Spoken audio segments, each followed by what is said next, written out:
Now, tell me about the film Shine Kings, Mr. Bowers. Oh, hold on, and it's just battle. No S at the end. Oh, Yeah, sorry. yeah. Mr. Bowers. Thank you. You know, Shine Kings was a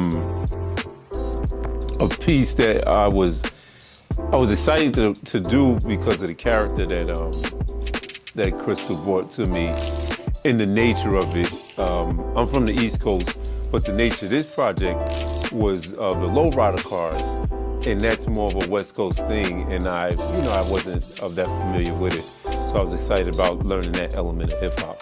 All right. Can you tell me a little bit about the film before you move on? Oh yeah, the film is basically it's my character Lorenzo wants to win by any cost, and he's been in the game for quite some time, and he bumps heads with the younger kids in the new generation of doing the cars. So I like it. You know, we partnered with Gangster, who's an actual original member of the Majestics, which was a real lowrider group club back in the day. And I got a lot of insight from him, like about, you know, the seriousness in it. So about, you know, one thing I like is I learned from them that there's some people that put the cars together, but they don't even know how to actually flip the switches and things of that nature. And then there's some people that do. So I embraced that with the character. So that was fun. Oh, that's right. Yeah. Now, you're originally from the East Coast. Is that New Jersey? Yeah, New Jerusalem. We call it New Jerusalem. Yeah, I'm from Jersey. I know that's right. Yeah. And you started your career off by teaching, is that correct? Yeah, I was teaching, and this is definitely a far cry from that. I was in Newark, New Jersey, Passaic, New Jersey, and I actually got into acting and modeling, hanging out in the city. You know, it's a funny story. Me and my buddy, they actually thought I was coming to an audition, but I was not there for an audition. And I went to audition, and they called me. They ended up calling my job, because back then we didn't have cell phones. And they called my job. I'm like, don't be calling my job, yo, get me in trouble. And you know, the funny thing too, at the time, modeling to me, I thought was, you know, more of a, you know, like not straight guys doing it. So I was a little reluctant. And he's like, well, it's a big time designer. They really like you.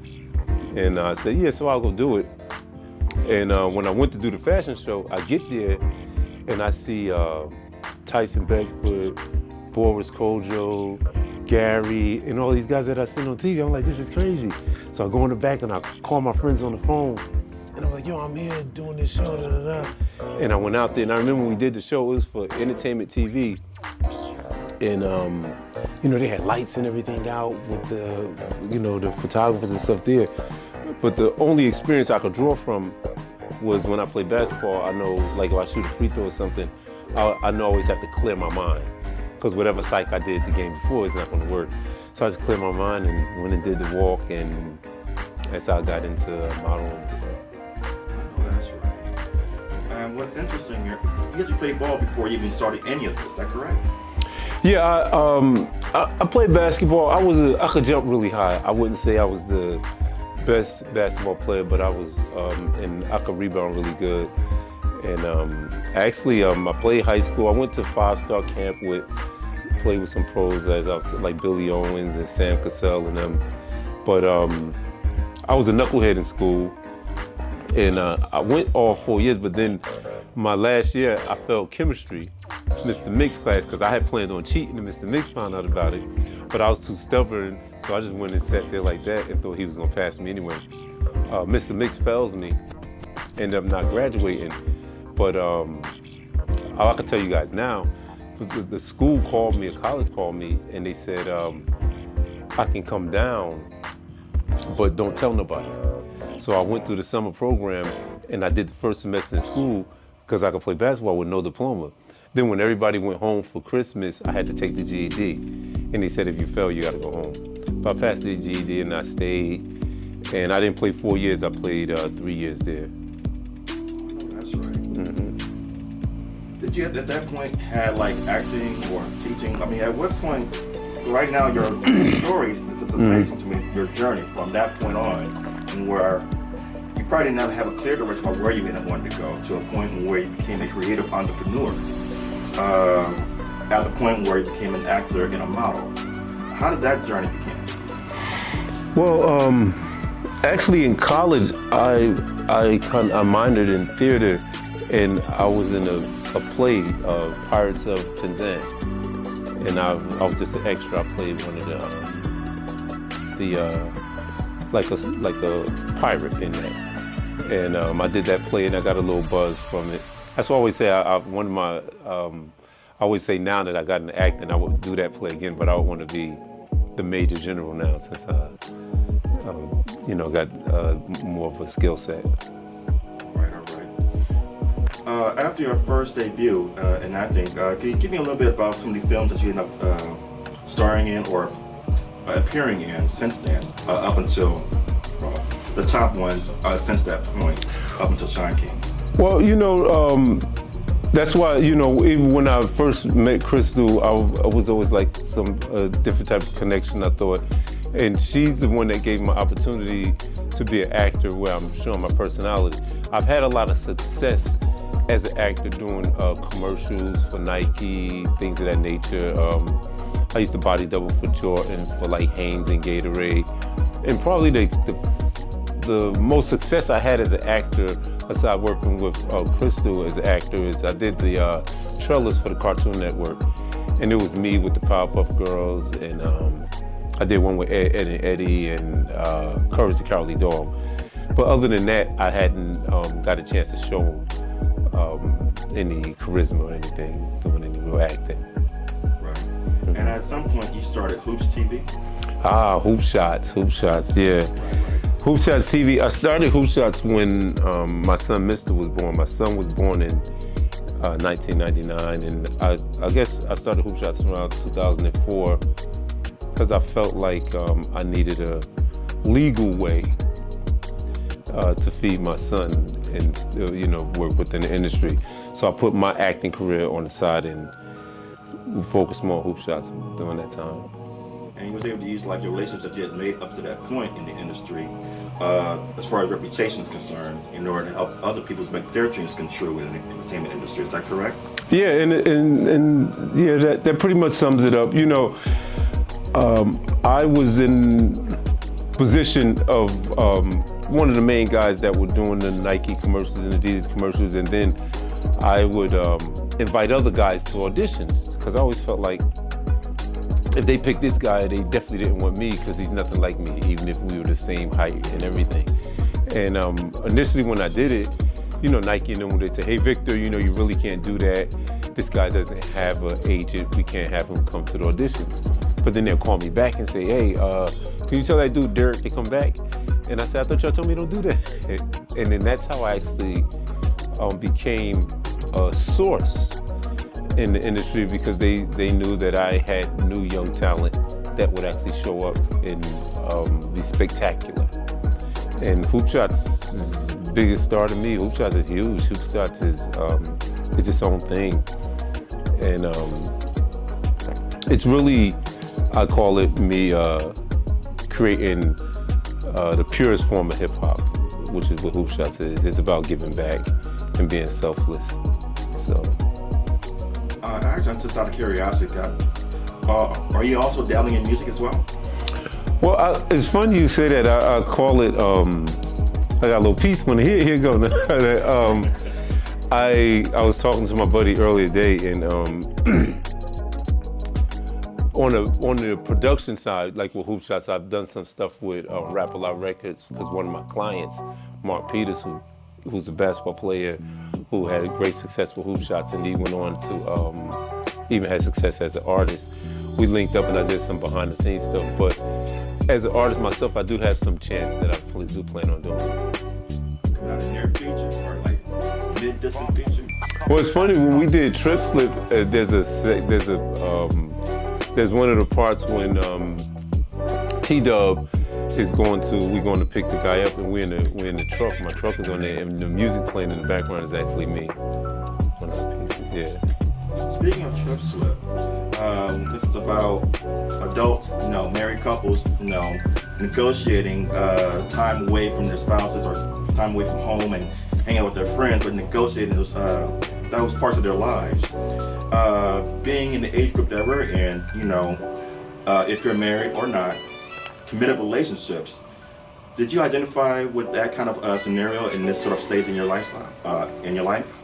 That's one of the fun things about acting is I consider myself a bit of a prude, and I don't think I would actually like T-Dub as a person personally, but I'm not a judge. But even I remember as I was taking in the role, and there's a part when they revealed when my wife told me that she was pregnant again. And then T-Dub is like, you know what you gotta do. And I was like, this guy is so bad, So I really wouldn't say I identify with the guy as far as that, but as far as being fortunate to be able to date a lot of different females, I would connect with him as far as that. I know that's right. Yeah. I got the strong impression that you've been able to link these different parts of your life, from that of an educator, that of an actor, an artist. Did you start a nonprofit or anything like that sort of links those things? Nah, I didn't do a nonprofit on purpose because I wanted to teach the young adults how to earn money.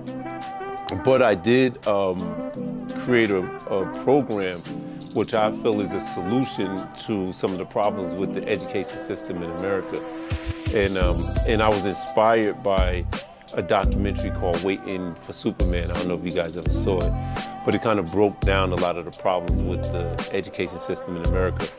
And one of the things that stuck with me was how the system is divided based on where you live at. So a kid going to a certain school would only get like 15 to 20% of the curriculum based on where he's going.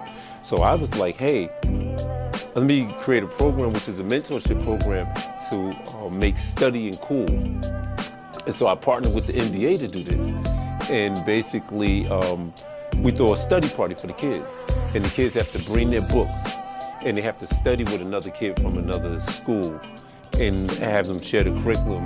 It was my belief that kids may not listen to adults, but they'll listen to another kid. So if this other kid I'm 13 and this kid is 7, he's reading in a higher level than me, I feel the kids may be inspired to go to the library themselves and look into it. So that's the mentorship program that I do, and I do that with the NBA.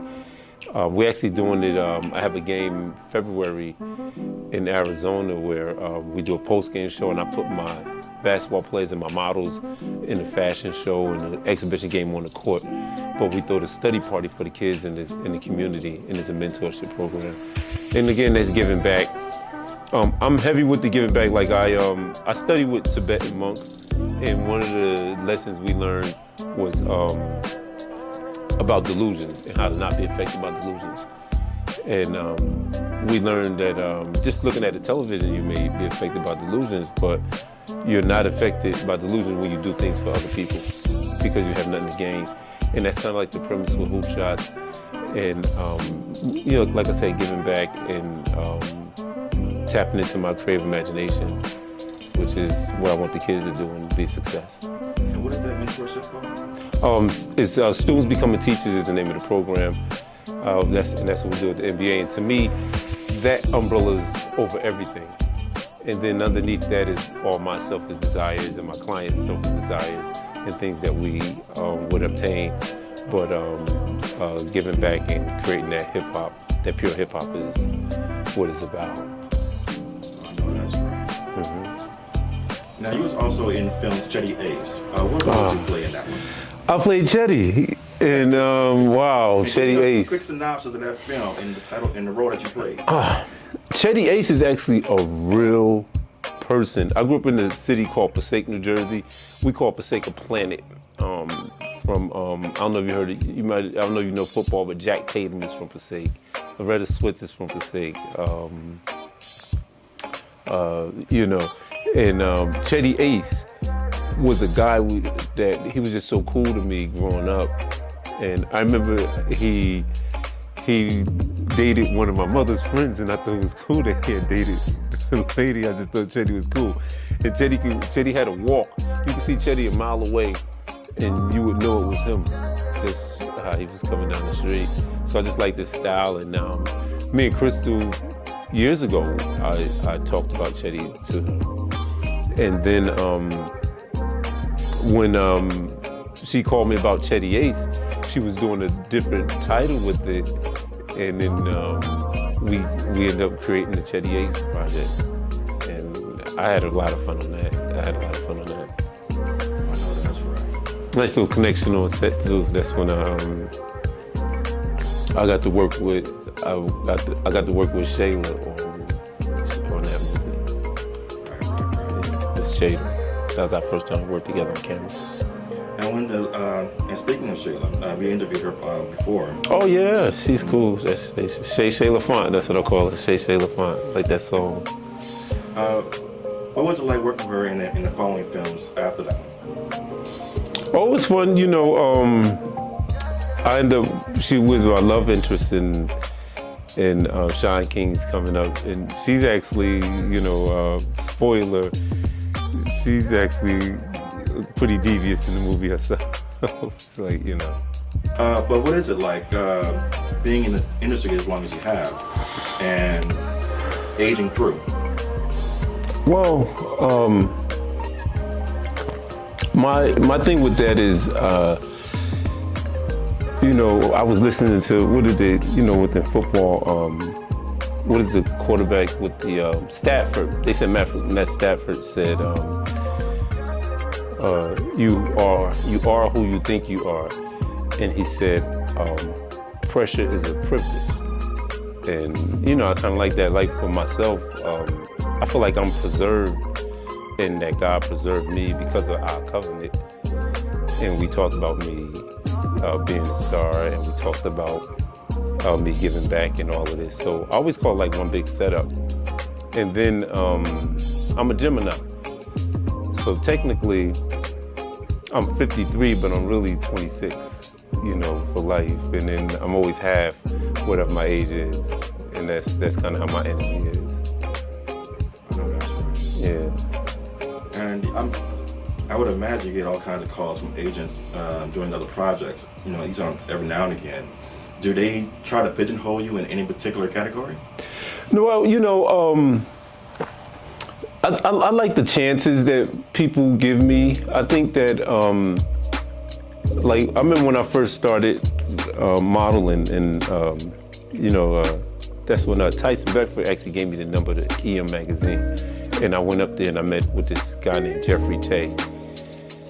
And after the audition, he said to me, because usually you send your pictures, and he said, Victor, you should always go. And I took that to heart. And then I remember Gerald Levert, they did this, it was a big audition for a video they had called Missing You. And I went to the audition was way around the block. And there was a director, his name was Adolfo Dornan, and I went and I sat down and I talked to him. And there was still probably about 100 guys outside. He said, you know what, Victor, I like you, I'm gonna use you. And I booked the job, and he didn't even see the other people that was outside. So, I don't know, I'm just a more of a what's meant to be will be type of a person. And I kind of step into that vibe, and I just breathe everything through, you know. What's it like actually for you balancing love, family, and work all these years? Has it been a challenge for you? Well, education and thankful to, I guess, be a part of something. Like in one of my chants, I say, fuck you, Adrian, I know I could win. And I get that from the movie Rocky. And Rocky, you know, I don't know you know Rocky, but he went from zero to hero. And then it was time for Rocky to fight Drago. and they were in Rocky's big old mansion with him and Adrian, and Adrian was standing at the top of the stairs. I get a little misty-eyed when because you know how I am. So Rocky is looking down at the stairs, and he look up at Adrian, and Adrian's like, "You can't win." And then Rocky's like, Adrian always knows. And he said, "You're right, maybe I can't win. All I can do," he said, "maybe I can't win." And he said, "But in order for the guy to beat me, he's gonna have to be willing to die himself." And then he said, "I don't know if you're ready to do that." And then the music goes, you know. So I just kind of always be living in the moment and living in my heart and controlling my own heartbeat and everything I do. And I imagine other people are probably doing it as well. So like with love, I just, it's just got me to, just like business, a good deal is a good deal. Like I was telling Crystal, you know, I communicate with whoever I'm in a relationship with. And if we decide that this is a good deal, we move forward. And if not, we don't. So. All right. Last question. What kind of advice could you give to young actors trying to do their thing and make it, you know, and getting frustrated by going through traditional and sometimes non-traditional routes? Yeah, you know, that's one of the reasons I started doing what I'm doing is because I wanted to create a situation where kids wouldn't have to compromise their integrity in order to do this. And, you know, for me, I would say don't take yourself so serious. And like I put on my Facebook, I said, you know, learn how to love a piece of shit. And if you guys can understand that, just think about it. Learn how to love a piece of shit, and you'll be all right. So whatever that means to people. All right. Well, thank you, Mr. Battle, for sitting down and speaking with us and taking time out. All right, for sure. Sean Keynes, go see it. Cheddy Ace, go see it.